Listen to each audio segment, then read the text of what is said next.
Hi there, I'm Leslie Rock, and I'm going to talk about creating reading, writing, and research assignments for students in English classes, and it also has application for people who are teaching content area courses such as psychology, sociology, biology, physics, any of the courses on the college level, and you could even try this with high school or middle school students.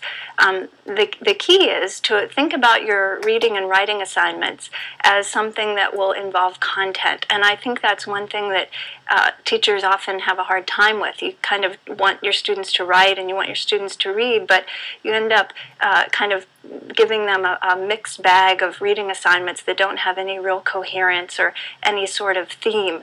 So I like to think about giving my students assignments that are related to a particular content area. And I'm going to use two examples to really illustrate how you could do this on very different levels. First of all, I teach a class that is more of a skills-based class, and it's for freshman students in college, and it's a reading comprehension class, theoretically.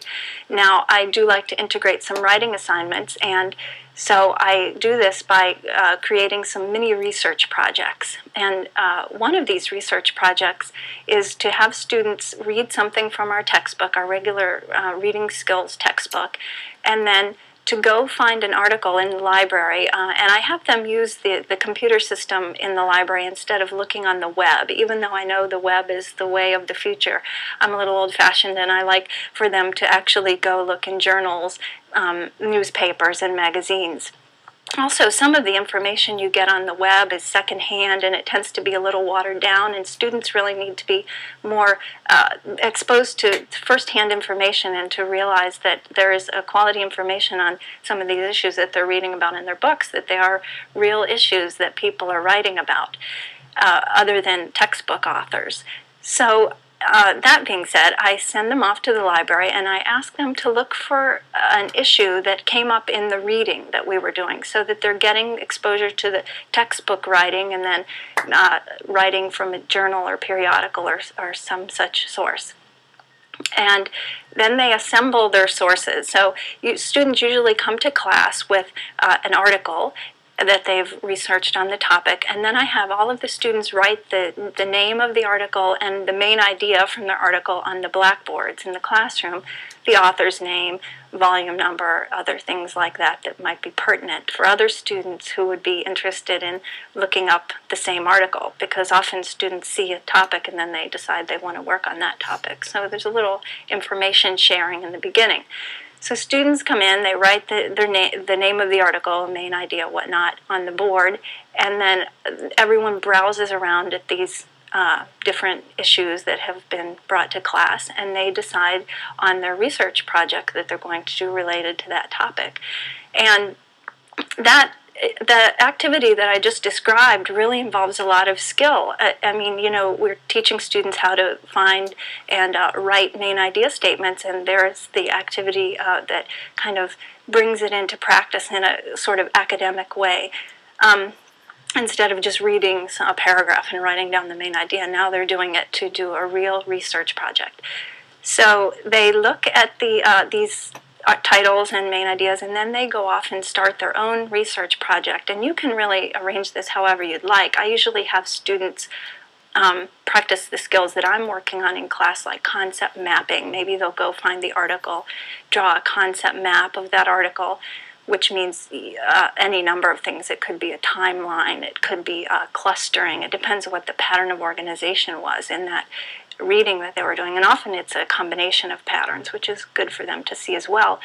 So they draw a concept map, maybe you write a summary, and here they're bringing in all the skills that they've learned in class, and then the real key where they start to do some serious research, and even though it's on a very fundamental level, it's really beneficial for them, because we do it as scholars on all levels, all the way up to doctoral dissertations, master's thesis, and whatnot, even writing papers for presentations, is to bring the information from the different sources into one cohesive piece at the end. So it's sort of like writing a little literature review, if you will.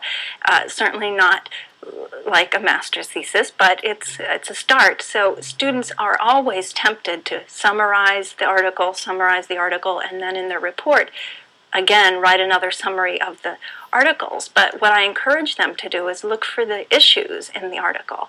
So, for example, if you have 2 articles on smoking cessation programs, and you find out that, wow, the patch keeps coming up again and again, well, maybe that should be a heading in your report, and under that you can put both of the articles' information on that issue. And so they start to think about discourse communities and how writers respond to each other, and how writers are writing to create a body of knowledge, and then they become writers creating a new body of knowledge with their report. So even, just thinking about using that with freshman students on a skills level, you really get some kind of interesting projects.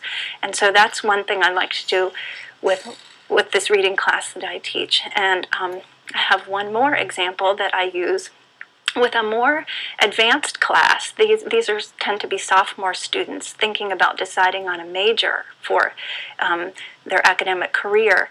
And I'm teaching a similar class, a reading class, but the needs are very different. So again, the goal is to integrate reading, writing, and research projects in a meaningful way for my students.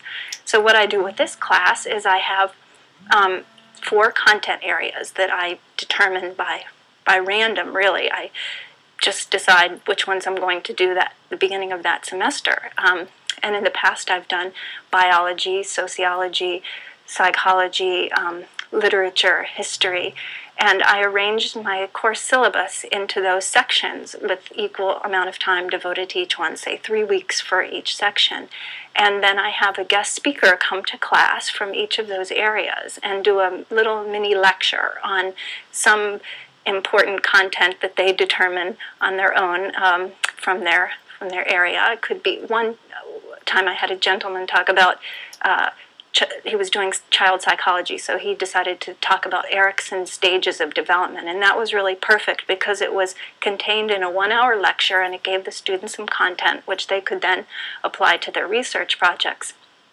So in that 3-week period after his lecture, we did all kinds of different research, reading and writing assignments, which then culminated in a short research paper, about a 7 to 10 page research paper.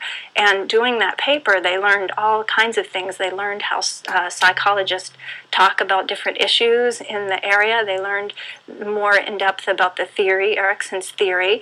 They learned how psychologists write, how psychologists think.